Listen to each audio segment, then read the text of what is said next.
ఈ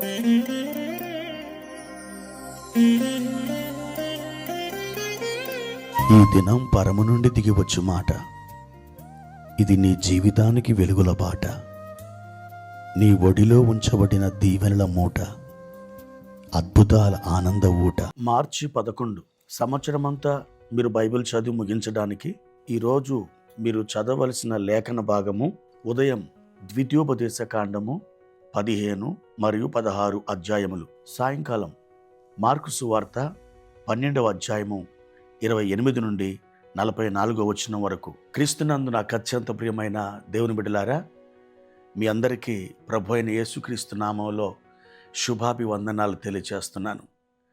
దేవుని బిడ్డలారా, ఎలా ఉన్నారు? బాగున్నారు కదూ? ఈ ఉదయకాలం ప్రభు మిమ్మల్ని ఈ వాక్యము ద్వారా ఎదుర్కొంటున్నాడు. ఆయన మీ యొద్దకు వచ్చుచూ ఉన్నాడు. ఆయన మిమ్మల్ని ప్రేమిస్తున్నాడు. తన కృప మీ ఎడల విడువక చూపిస్తూ ఉన్నాడు. మిమ్మలను ఎన్నటికీ ఆయన వదిలివేయడు. ఆయన ఎల్లప్పుడూ మీతో ఉంటాడు. మీరు ఆయన యందు నిరీక్షణ కలిగి ఉండండి. ఎవని మనస్సు ఆయన మీద ఆనుకొనునో వానిని ఆయన పూర్ణ శాంతి గలవానిగా కాపాడతాడు. ఈరోజు మీరు అదే పని చేయండి. మీ మనస్సు ఆయన మీద ఆనుకొన చేయండి. మీ తలంపులలో ఆయననే ఉండనివ్వండి. తప్పకుండా మీకు మేలు జరుగుతుంది. ఈరోజు దేవుడు మనకిచ్చిన వాక్య భాగాన్ని చదువుకుందాం. యెహోషువ గ్రంథం 7వ అధ్యాయము 1వ వచనం నేను చదువుతున్నాను. జాగ్రత్తగా మీరు వినండి. శపితమైన దాని విషయంలో ఇశ్రాయేలీలు తిరుగుబాటు చేసిరి.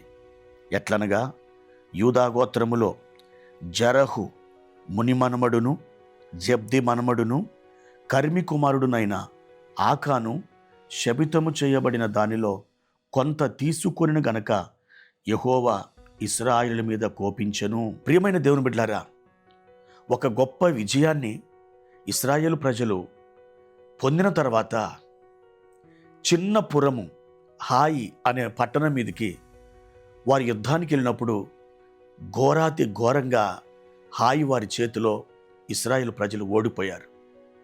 ఒక ఘన విజయం తర్వాత ఒక ఘోరమైనటువంటి పరాజయం, ఒక అవమానం వారు ఎదుర్కొన్నారు. ఎందుకో తెలుసా? ఇశ్రాయేలీలు దేవుని యొక్క నిబంధన మీరారట. ఆయన ఇశ్రాయేలీల మీద కోపగించుకున్నాడట. ఇంతకీ ఇశ్రాయేలీలందరూ పాపం చేశారా? దేవుని యొక్క నిబంధన మీరారా? కాదు. ఒక్క ఆకాను దేవుని యొక్క నిబంధన మీరినందుకు ఇశ్రాయేలు ప్రజల మీదికి దేవుని యొక్క ఉగ్రత దిగొచ్చింది. ఆయన ప్రజలందరి మీద కోపగించుకున్నాడు. ఇంతకు ఆకాను చేసిన పాపం ఏంటి? శపితమైన దానిలో అతడు కొంత తీసుకున్నాడు. అవును, చాలా కాదు, విస్తారంగా కాదు.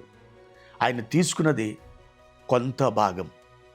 ఆ కొంత ఆకాను యొక్క కొంపను ముంచింది.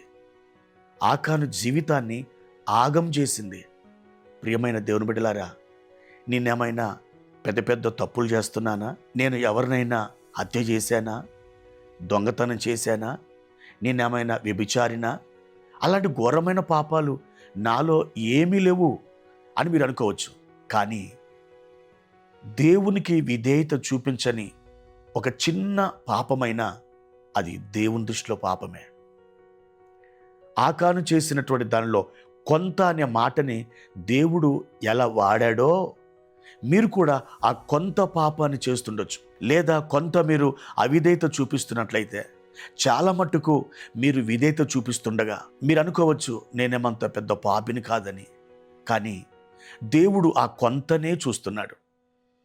అపోస్తుల కార్యములు 5వ అధ్యాయం 2వ వచనములో అననీయ సప్పిరాలు తమకున్నటువంటి ఆ పొలమును అమ్మి ఆ భూమి యొక్క వెలలో అంతా తీసుకుని వచ్చినట్టుగా వారు సంఘానికి చూపించుకున్నారు.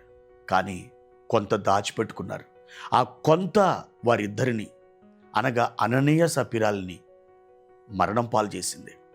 దేవుని బిడ్డలారా, దేవునికి విధేయత చూపించే విషయంలో మీరు సంపూర్ణంగా విధేయత చూపించండి.